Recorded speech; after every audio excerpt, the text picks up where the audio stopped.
When Daniel Cross woke the next morning, he felt stronger. The strange pod had healed him completely, though faint pain lingered like a memory. The alien ship hummed softly around him. Its walls shifted colors with the rhythm of his heartbeat, as if alive. Valira entered quietly, wearing her silver armor again. The light reflected off the markings on her shoulders, symbols of rank, authority, and responsibility. She stopped beside his bed. "You recover fast," she said. Daniel sat up. "You have good doctors," her lips curved slightly. "We have no doctors. The ship heals those it chooses to protect," he frowned. "The ship chooses?" "Yes," she said. "It knows your intent. When you saved my daughter, your heartbeat became a signal of loyalty and courage. The ship accepted you." Daniel tried to smile. "Then I guess your ship has good taste." Valira's eyes softened. "You joke again, even in the face of the unknown." "That is very human." He stretched his arms. "So, Captain, what happens now? You already thanked me. I should get back to work before my customers think I've vanished." Valira's voice turned serious. "Before you go, there is something you must see." The ship's walls shimmered and an image appeared in the air. The alley where he'd fought the attackers. Only now, hundreds of alien and human reporters stood there, broadcasting the story across both worlds. "Human mechanic saves Kareth child," the headline said. "A new hope for unity." Daniel blinked. "You're kidding." "No," Valira said. "Your actions have reached the Council of Worlds.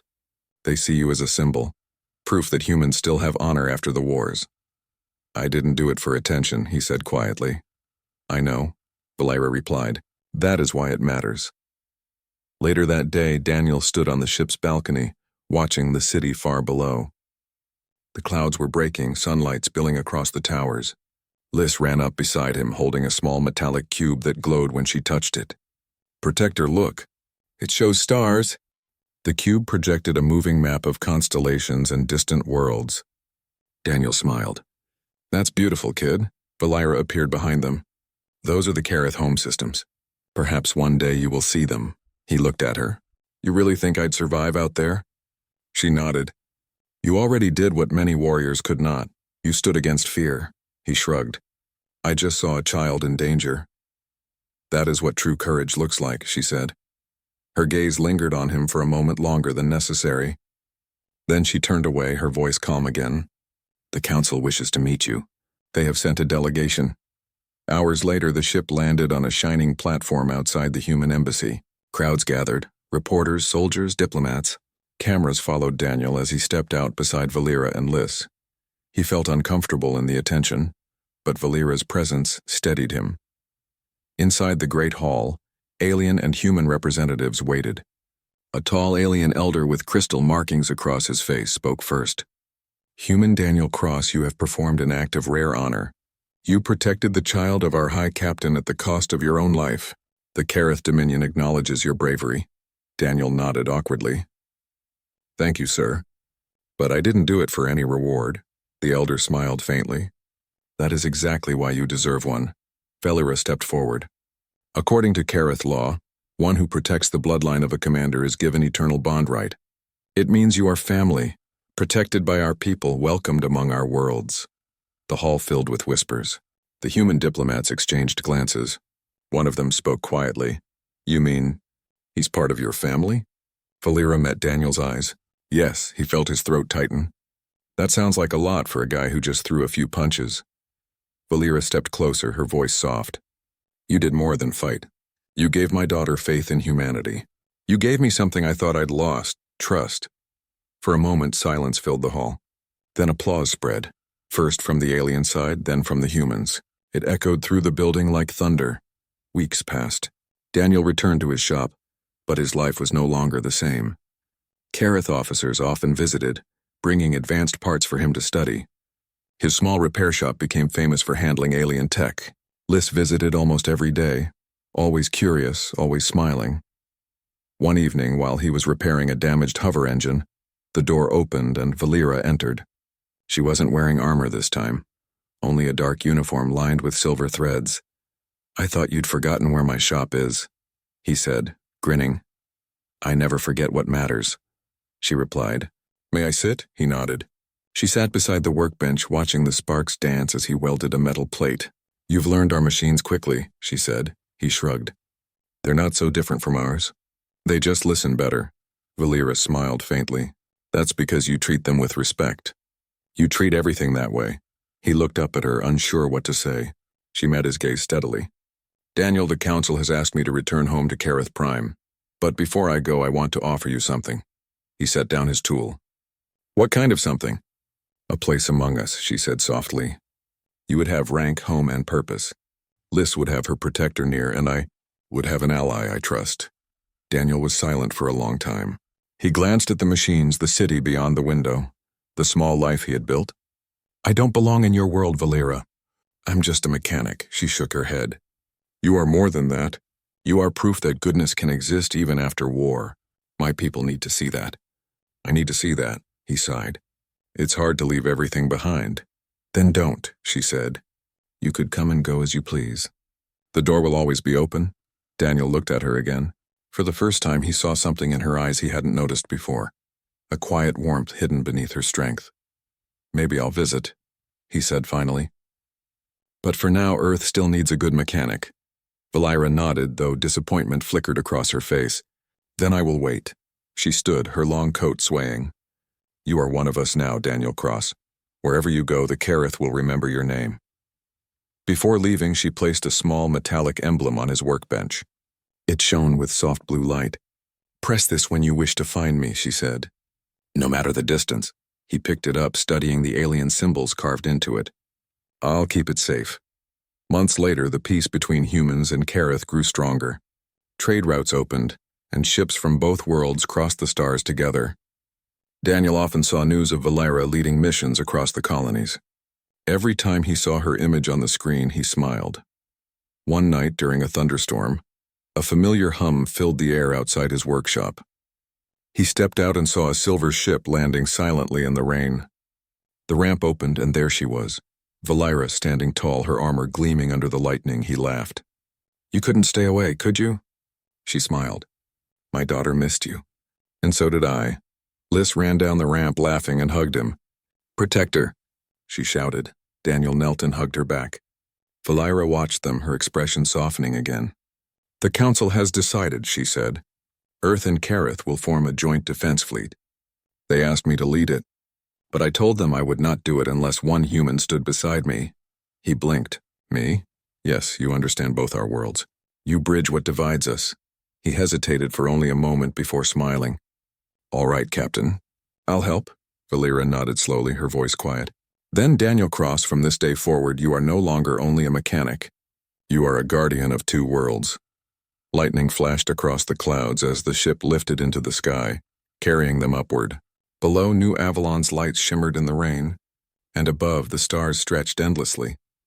As Earth grew smaller behind them, Daniel looked at Valera and said, You know, Captain, I never planned any of this, she smiled softly. Neither did I. But sometimes the stars choose for us. Liz giggled, holding his hand as they looked out the window together. The stars reflected in their eyes, a human and alien child and a commander bound by one act of courage that changed everything. In the silence of space, Valera spoke once more, her voice almost a whisper. You took the beating to protect my child, Daniel Cross. Now her mother, and her entire world, will stand with you forever. And for the first time in years, Daniel felt peace again. Not the lonely kind he once knew, but the kind that came from belonging somewhere among the stars. Rain poured over the steel roofs of New Avalon City, a place where humans and aliens lived together but never truly trusted one another. Neon lights flickered in the puddles and the air smelled of oil and ozone. Among the crowd walked a man named Daniel Cross, a quiet mechanic who once served as a soldier during the Earth Defense Wars. His uniform days were long gone. Now he fixed hoverbikes in a small corner shop and avoided trouble whenever he could. Daniel's life was simple. He worked, fed his old dog, and came home to silence. He didn't complain. Peace was all he wanted. But on one stormy evening, fate decided that peace was a luxury he wouldn't get to keep. As he walked through the narrow market streets, Daniel heard a sound that froze him. It was a child crying. The sound came from the alley behind a closed noodle stand. He turned and saw three men surrounding a small figure pressed against the wall. The child's skin shimmered faintly blue under the neon light. and her eyes glowed softly like twin moons. She wasn't human. She was Kareth, one of the alien races who had come to Earth after the war ended. The men laughed cruelly, mocking the terrified girl. "Look at her. Bet her kind thinks they're better than us," one sneered. Another stepped closer, holding a metal rod. "Hey, little star girl, where's your spaceship now?" Daniel's jaw tightened. He knew trouble when he saw it, and part of him told him to walk away. He wasn't a soldier anymore. But then the girl whimpered, a small, broken sound that reminded him of the children he had once helped evacuate during the war. His feet moved before his mind caught up. "Leave her alone," Daniel said, stepping out of the shadows. The three men turned, surprised. One laughed. "Who's this? The hero of the hour?" Daniel's voice was calm. "She's just a kid. Go home." The biggest one walked up to him, tapping the metal rod against his palm. "You got a death wish, old man?" Daniel didn't answer. His hand moved slightly, ready to block if needed. He didn't want to fight, but he wasn't going to stand aside either. "Last warning," he said quietly. They didn't listen. The first blow came fast. The rod slammed into his shoulder, knocking him backward, but he didn't fall. He pushed the little girl behind him. She clung to his coat, trembling. Another hit caught him across the back. Pain exploded, but Daniel gritted his teeth. He had survived worse. The third man joined in, kicking him in the ribs. Daniel hit the ground but rolled and stood again. "Run!" he shouted to the girl. She didn't move, her glowing eyes wide with fear. He took another hit to the face, tasting blood, but refused to fall.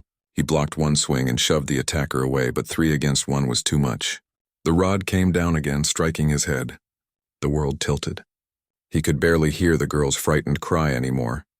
Then suddenly a strange hum filled the alley. Blue light flooded the rain. A ship hovered above them, silent and sleek, shaped like a silver crescent. The attackers froze. From the ship's open door stepped a tall figure in silver and violet armor. The figure's movements were smooth, powerful. Every step radiated command. "Enough," a voice said, deep and cold. The men turned, fear flickering in their eyes. The woman who approached them removed her helmet, revealing sharp, beautiful features framed by dark braids that shimmered faintly with energy. Her eyes glowed a soft amethyst color. "You struck a Kareth, child," she said. Her voice was calm, but every word felt like thunder. "That crime carries death." One of the thugs raised his rod in panic. "We didn't know." She lifted her hand. A pulse of light burst out. The rod melted in his hand, and all 3 men fell to their knees, clutching their heads as if gravity had turned against them. Daniel could barely stay conscious. His vision blurred, but he saw the alien woman kneel beside the little girl. "Liz, my child," she whispered, pulling her close. Relief filled her eyes. Relief and fury. The girl looked up at her mother and pointed at Daniel. "He saved me, Mama. He didn't let them hurt me." The alien woman turned to him. He was kneeling in the mud, his clothes torn, his face bruised. Blood ran down his cheek, but his eyes were steady. "You protected my daughter," she said softly. Daniel tried to speak, but all that came out was a weak laugh. Seemed like the right thing to do. Then he collapsed. The last thing he felt was strong hands catching him before he hit the ground. He awoke in a glowing room. The air was warm, and strange lights floated around like living fireflies. His wounds were gone. He sat up and realized he was inside some kind of alien medical pod. The walls pulsed gently like they were breathing. A figure stood nearby. It was her, the tall woman from the alley. Now, without armor, she wore a long silver robe that moved like mist. "You are awake," she said. Daniel blinked, trying to remember. "The girl. She's okay?" "She is safe," the woman replied. "She told me everything." Daniel sighed with relief. "Good." He tried to stand but winced. "I should go. Don't want to cause trouble." She looked at him sharply. "You were nearly killed saving a stranger's child, human." "You are not trouble. You are honor," he frowned. "Honor doesn't pay hospital bills." Her lips curved slightly, almost a smile. "You are brave to joke in front of me." "Old habit," he said. The woman studied him carefully. "My name is Valira, High Captain of the Kareth Dominion. You protected my daughter, and by our laws I owe you a life debt." Daniel shook his head. "You don't owe me anything. I just did what anyone would have done." Valira's expression turned serious. "No, Daniel Cross, no one else did. Humans walked past while my daughter cried. You bled for her." He looked away, uncomfortable. "Guess I didn't think about it." "That is why it matters." she said quietly. A small sound interrupted them. The child Liz peeked from behind her mother's robe, smiling shyly. She ran to Daniel and hugged him without fear. "Protector!" she said happily. Daniel froze, unsure what to do. Hi, kid." Valera watched them, her eyes softening. In her world, the bond between a protector and a child was sacred. It was more than gratitude, it was something binding. She turned back to him. "You will stay here until you are fully healed. Then you may return to your world, or you may choose something greater." Daniel raised an eyebrow. "Greater?" Valera didn't answer right away. She just looked at him with that same strange intensity, the kind that made him feel like she was seeing not just his face but his soul. "You will understand soon," she said at last. "Rest now, human. The universe has taken notice of what you did." Daniel lay back down, trying to process everything. He didn't understand aliens or their customs. He didn't understand why this proud warrior treated him like he'd done something world-changing. He only knew he'd done what felt right, but somewhere deep inside he could tell his quiet life as a mechanic was over. The moment he stepped into that alley, everything had changed. Outside the medical chamber, Valera watched him through the glass. Her daughter slept peacefully beside her. The High Captain whispered to herself in her own language, a vow that carried through the air like a soft song. "By the stars above, Kareth, the man who protected my blood will never be forgotten." And high above Earth, her ship's engines stirred, sending a faint hum across the night sky, an echo of a promise that would soon reach every corner of two civilizations.